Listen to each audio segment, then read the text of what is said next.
నమస్తే, welcome to our channel. ప్రస్తుతం మనతో పాటు మంత్రి శ్రీనివాస్ ఉన్నారు, మాట్లాడదాం. సార్, ఎలా జరుగుతున్నాయి సార్ మహానాడు? ఎందుకంటే మొదటి రోజు పూర్తి అయిపోయింది, రెండో రోజు జరుగుతుంది. ఏమనిపిస్తుంది వాతావరణం చూస్తుంటే? తెలుగుదేశం పార్టీ తాలూకా పండగ అత్యంత ప్రాధాన్యత ఉన్న పండగ ఇది. తెలుగు సైనికులందరికీ కూడా ఉత్తేజపరుస్తూ గ్రామాల్లో పార్టీ తాలూకా విధానాన్ని, పార్టీ తాలూకా ఉద్దేశాన్ని ముఖ్యంగా కార్యకర్తల ద్వారా ప్రజానికానికి తెలిసే విధానం ఇది. మరి ఈరోజు గడిచిన నిన్న ఈరోజు పెద్ద ఎత్తున కడప వేదికగా ప్రతి ప్రభుత్వం తాలూకా ఆలోచన అంతా కూడా కార్యకర్తలకి చెప్పడం జరుగుతుంది. ఈరోజు గౌరవ ముఖ్యమంత్రి వాళ్ళు ప్రధానంగా ఆయన మెసేజ్లో చాలా క్లియర్గా చెప్తా ఉన్నారు. పార్టీ ఎటువంటి విధానాలు అమలుపరుస్తుంది, భవిష్యత్ కాలంలో ఎటువంటి అభివృద్ధి ఈ రాష్ట్రం చేయబోతుంది అనేది కూడా తెలియజేశారు. ఖచ్చితంగా మంచి భవిష్యత్తు మన రాష్ట్రానికి వచ్చే దశగా ఈరోజు కొత్త నిర్ణయాలు కూడా తీసుకునే అవకాశం కూడా కనిపిస్తుందని భావిస్తున్నాను. మీకు ఎలా ఉంది సార్? ఎందుకంటే మొదటిసారి ఎమ్మెల్యే అయ్యి మంత్రి అయ్యి మొదటి మహానాడులో, అంటే మంత్రిగా ఫస్ట్ మహానాడులో పాల్గొన్నారు కదా, మీ ఫీలింగ్ ఎట్లా ఉంది? అసలు చాలా చెప్పలేనంత ఆనందం. ఎందుకంటే మేము ఎప్పుడు కింద నుంచి చూసేవాళ్ళము. నా చిన్నప్పటి నుంచి కూడా ఆర్టీసీ క్రాస్ రోడ్స్లో ఒక వేదికగా ఉండేటప్పుడు నాన్నగారితో పాటు వెళ్ళేవాడిని. మరి తర్వాత కింద నుండి అబ్జర్వ్ చేసేవాడిని. ఈరోజు ఒక శాసనసభ్యుడిగా, ఒక మంత్రిగా ఫ్రంట్ వరుసలో కూర్చొని నాకు ఒక అవకాశం వస్తే బాగుంటుందని ఒక ఆలోచనతో అక్కడ ఎప్పుడు వస్తుందని ఒక వెయిటింగ్లో ఖచ్చితంగా ఒక మంచి వేదికగా నేను భావిస్తున్నాను. ఎందుకంటే ఒక లీడర్కి ఇంతకన్నా ఒక మంచి ప్లాట్ఫామ్ ఉండదు. ఎందుకంటే ఎంతోమంది లక్షలాది కార్యకర్తల మధ్యలో మనం మాట్లాడడం అంటే, మరి వాళ్ళు పార్టీ తాలూకు ఉద్దేశాలను కూడా కార్యకర్తలకు తీసుకురావడం, ఇది కూడా అంతేకాదు. ఈరోజు మా నియోజకవర్గం కాదు, మొత్తం రాష్ట్రంలో ఉన్నటువంటి నాయకులందరినీ మేము కలుసుకోవడానికి అవకాశం ఉంటుంది. కార్యకర్తలకు కూడా పక్క నియోజకవర్గాలు కూడా వేరే ప్రాంతం వాళ్ళు కూడా ఇక్కడ కలవడం కూడా ఒక ఆస్కారం ఉంటుంది. ఒక సోషల్ ఇంజనీరింగ్ ఇక్కడ జరుగుతూ ఉంటుంది. ఒక కాంటాక్ట్స్ బిల్డ్ అవుతూ ఉంటాయి. కార్యకర్తల తాలూకా ఉద్దేశాలు తెలుస్తూ ఉంటాయి. ఒక మంచి 3 రోజులు కూడా ఒక మంచి లెర్నింగ్ సెంటర్గా ఉంటుందని భావిస్తున్నాను. ఎంతమంది వచ్చి ఉంటారు సుమారు మీ నియోజకవర్గం నుండి? మా నియోజకవర్గం నుంచి సుమారు 400 మంది వచ్చారు. మాకు యాక్చువల్గా లిమిటెడ్గా రమ్మన్నారు, కానీ ఎవరిని మేము ఆపలేపాం. అందరూ కూడా ఇంకెక్కువ ఉంటారా? 5 కార్లే. మేము పెట్టింది 6 బస్సులు, కానీ కార్ల మీద స్వతహాగా వీళ్ళు ఒక బస్సు పెట్టుకున్నారు. సో వీళ్ళందరూ కూడా ప్రత్యేకించి రావడం అనేది అంటే వాళ్ళకు కూడా చాలా ఉత్సాహమైనది. ఎందుకంటే ప్రభుత్వం ఏర్పడినట్టు మొదటి మహానాడు. ఎందుకంటే మనం చూసాం గతంలో ఒంగోలులోని, రాజమండ్రిలోని భారీ స్థాయిలో పబ్లిక్ మీటింగ్ కూడా పెట్టుకోవడం జరిగింది. అండ్ ఎందుకంటే ఇక్కడ ఏంటంటే సోషల్ రీఇంజనీరింగ్, సోషల్ కనెక్షన్స్ ఇవన్నీ కూడా చాలా బాగుంటాయని నేను భావిస్తున్నాను. ఎందుకంటే మా నాయకులకు కూడా ఈరోజు ఎంతోమంది నాయకులు కూడా మేము కలుసుకోవడానికి అయింది. అంటే అటు నియోజకవర్గం ఎమ్మెల్యేలే కాదు, గతంలో పనిచేసినటువంటి ఎమ్మెల్యేలు అవ్వచ్చు, లేకపోతే అక్కడ ఉన్నటువంటి కార్పొరేషన్ చైర్మన్లు అవ్వచ్చు, వీళ్ళందరినీ కూడా ఒకే వేదికలో కలుసుకొని ఇక్కడున్న ప్రాంతం తాలూకా ఇబ్బందులు కానీ, లేకపోతే ఇక్కడ ఉన్నటువంటి అభివృద్ధి, ఎటువంటి అభివృద్ధి కావాలనేది కూడా ఈరోజు ఒక వేదిక అవుతుందని భావిస్తున్నాను. లోకేష్ గారికి పార్టీ పగ్గాలు అప్పచెప్తారనేసి అయితే ఒక ప్రచారం జరుగుతుంది.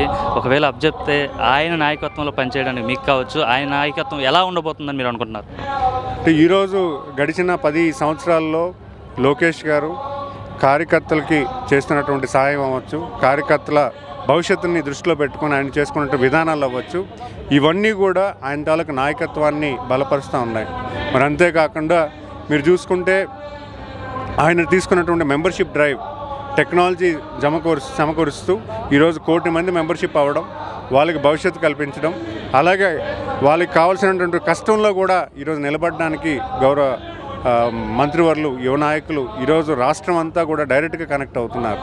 మరి అంతేకాకుండా ఒక ప్రణాళికబద్ధంగా పార్టీని ఎలాగ లైన్ చేయాలి, ఈరోజు క్లస్టర్స్ విభాగం అవ్వచ్చు, క్లబ్స్ ఏవైతే ఉన్నాయో క్లస్టర్స్, యూనిట్స్, బూత్స్, ఇవన్నీ కూడా ఈరోజు చట్టబద్ధ చేస్తూ మరింత కేఎస్ఎస్లు కూడా మరింత గ్రౌండ్ స్థాయిలో లీడర్షిప్ని ఎస్టాబ్లిష్ చేయడానికి కూడా ఈరోజు మా యువ నాయకులు లోకేష్ గారు కార్యాచరణ చేస్తున్నారు. అంటే ఆయన కూడా ఒక భాగమే. ఎందుకంటే ఆయన ఈరోజు పార్టీ తీసుకుంటున్న నిర్ణయాల్లో కూడా చాలా వరకు కూడా ఆయన తాలూకా నిర్ణయాలు ఉన్నాయని కూడా మేము భావిస్తున్నాం. ఎందుకంటే ఈరోజు పార్టీని పూర్తి స్థాయిలో స్ట్రక్చర్ చేస్తూ భవిష్యత్ తరానికి ఈరోజు పార్టీ తీసుకెళ్లాలని దశగా ఈరోజు యువ నాయకులు 65 మంది వచ్చారంటే ఖచ్చితంగా ఆయన తాలూకా లీడర్షిప్లో కూడా ఆయనతో పాటు తోడుగా నడవడానికి కూడా ఈరోజు ఆయన కొత్త విధానం తీసుకొచ్చి 65 మంది కొత్త ఎమ్మెల్యేలు కానీ ఈరోజు ప్రతి జిల్లాలో యువ నాయకత్వాన్ని కూడా తీసుకెళ్ళడానికి కానీ అటు సీనియర్స్ని జూనియర్స్ని ముందుకు తీసుకెళ్ళడానికి కూడా ఆయన పెద్ద ఎత్తున చేస్తున్నారంటే ఖచ్చితంగా రానున్న కాలంలో మన యువ నాయకులు మన రాష్ట్రానికి మా తెలుగుదేశం పార్టీకి ఒక మంచి ఎసెట్ కింద భావిస్తున్నాను. మరి అలాంటి ఎసెట్లో ఇది రైట్ టైం అని అందరూ కూడా భావిస్తున్నారు. ఈ నిర్ణయం అనేది ఏదైతే ఉందో అందరూ కూడా ఇప్పుడు ఉంటే బాగుంటుంది, ఒక వర్కింగ్ ప్రెసిడెంట్గా ఆయన మొదలు పెట్టుకొని భవిష్యత్ కాలంలో కూడా మంచి లీడర్షిప్ ఇచ్చే అవకాశం ఉంటుందని కూడా అందరూ కూడా ఒక మనసులో ఉన్నమాట. మరి మనందరం కూడా ఎప్పుడా అని వెయిట్ చేస్తున్నాం. ఖచ్చితంగా అది ఎప్పుడైనా మీ అందరం కూడా స్వాగతిస్తాం. ఎందుకంటే ఆల్రెడీ ఆ రోల్ ఆయన ప్లే చేస్తున్నారు.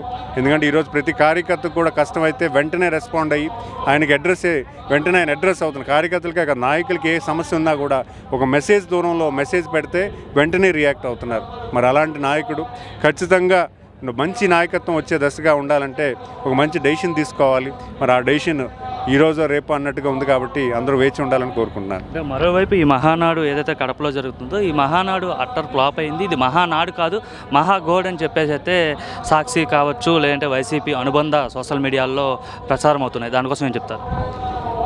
వాళ్ళంతా ఎంత మాట్లాడుకున్నా అది వాళ్ళకే తెలుసు. ఎందుకంటే ఈరోజు మహానాడు కడపలో ఎంత వేదికగా స్వచ్ఛందంగా వచ్చిన వాళ్ళు ఎంతమంది ఉన్నారు.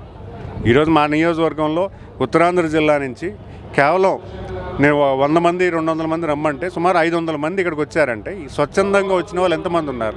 మరి అంతేకాదు ఇక్కడ ఈ ప్రాంతం వాళ్ళు కూడా మాకు ఎంత స్వాగతిస్తున్నారంటే ఎవరికి అకామిడేషన్ కూడా తెలిసిన చుట్టమో తెలిసిన బంధువో లేకపోతే బంధువులకు బంధువో స్నేహితుడికి స్నేహితుడో వాళ్ళందరూ కూడా వాళ్ళ ఇంటిలో స్థానం కల్పించి ఇంటిలో మహానాడు అటెండ్ అయ్యి దగ్గరుండి పంపిస్తున్నారంటే ఇక్కడ లోకల్ ఉన్న పీపుల్ కూడా తెలుగుదేశం పార్టీని స్వాగతిస్తూ గత ఎలక్షన్స్లో ఎంత భారీగా మెజార్టీ చేకూర్చారో ఈరోజు 10 అసెంబ్లీ సెగ్మెంట్స్లో 7 అసెంబ్లీ సెగ్మెంట్లు గెలిపించగా అంతేకాకుండా లోకల్గా ఉన్నటువంటి అకామిడేషన్ షార్టేజ్ ఉన్నా కూడా వాళ్ళందరూ స్వాగతించి ఈరోజు పెద్ద ఎత్తున వచ్చిన వాళ్ళందరికీ కూడా ఒక మంచి అనుభవాన్ని మిగిలించారంటే ఖచ్చితంగా కడప ప్రజల తాలూకా మంచి ఆలోచన. అంటే పార్టీకి తెలుగుదేశం పార్టీ కార్యకర్తలకి నాయకులకి ఒక షెల్టర్ ఇవ్వడమే కాదు మేము కూడా తెలుగుదేశంలో భాగం అని చెప్పుకోవడం అంటే ఖచ్చితంగా కడపలో ఒక మంచి మార్పు అనేది నేను భావిస్తున్నాను. అంటే మరోవైపు ఈ ఏడాది పాలన చూసుకుంటే చంద్రబాబు పరిపాలన అసలు ఏం బాగోలేదు. రాష్ట్రం అంతా అప్పులు చేస్తున్నాడు. అట్లానే అభివృద్ధి లేదు, సంక్షేమం లేదు అంటున్నారు. ఎందుకంటే మీరు ప్రభుత్వంలో భాగస్వామిగా మంత్రిగా ఉన్నారు. దీనికి ఏం చెప్తారు?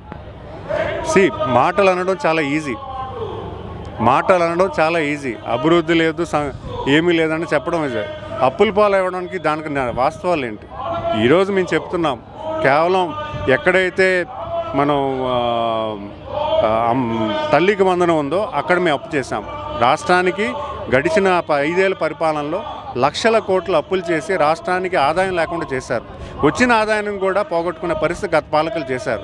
గడిచిన సంవత్సరంలో నో డౌట్ మేము చేసిన అప్పు చాలా కొంత, వాళ్ళు చెప్పినంత కాదు. మహా అయితే ఒక 10,000 కోట్లు.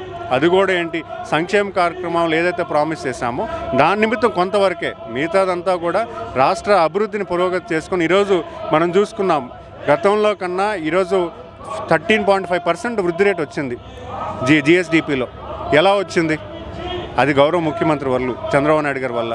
ఈరోజు 8 లక్షల కోట్ల పెట్టుబడులు మన రాష్ట్రానికి వచ్చాయి. ఎలా వచ్చాయి? ఈరోజు గతంలో వదిలేసినటువంటి బిల్లులు, ఎవరికైతే బిల్లులు చెల్లించాలో రైతన్నలు కానీ కాంట్రాక్టర్లు కానీ అవన్నీ బిల్లులు చెల్లింపులు అయ్యాయి. ఎలాగయ్యాయి?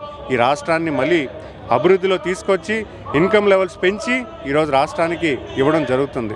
అంతేగాని వాళ్ళు చెప్పినటువంటి అవాస్తవాలు ఏవి కూడా మనం నమ్మకూడదు. ఎందుకంటే వాళ్ళు కేవలం ఏంటంటే ఒక విషయంలాగా చిందేసి వాళ్ళు ఏదో నమ్మమని చెప్తున్నారు. కానీ వాస్తవాలు చూపించి మాకు మాట్లాడమని కోరుతున్నాను.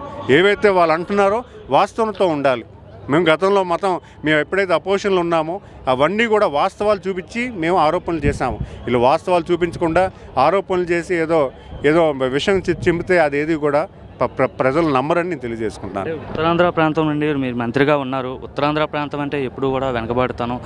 ప్రతిసారి గవర్నమెంట్లు వస్తున్నాయి, పార్టీలు మారుతున్నా సరే ఎవరో ఒకరు మంత్రిగా అయితే పనిచేస్తున్నారు. కానీ ఇంకా ఆ ప్రాంతం అట్లానే వెనకబడి ఉంది. మరి మీరు మంత్రిగా ఉన్నారు, ఉత్తరాంధ్ర ప్రాంతం కావచ్చు, మీ జిల్లా విజయనగరం అభివృద్ధి పైన మీ మాస్టర్ ప్లాన్ ఏంటి? ఉత్తరాంధ్ర జిల్లాలో విడిపోయిన ఆంధ్రప్రదేశ్ నుంచి చాలా అభివృద్ధి వెనుకబడతారు ఉంది. దాని అందరం కూడా సమిష్టి నిర్ణయాలు తీసుకొని పరిపాలన చేయాలి. గతంలో చంద్రబాబు నాయుడు గారు మన భోగాపురం ఎయిర్పోర్ట్ తీసుకొచ్చారు, ఒక సీ పోర్ట్కి మన ప్లాన్ చేయడం జరిగింది.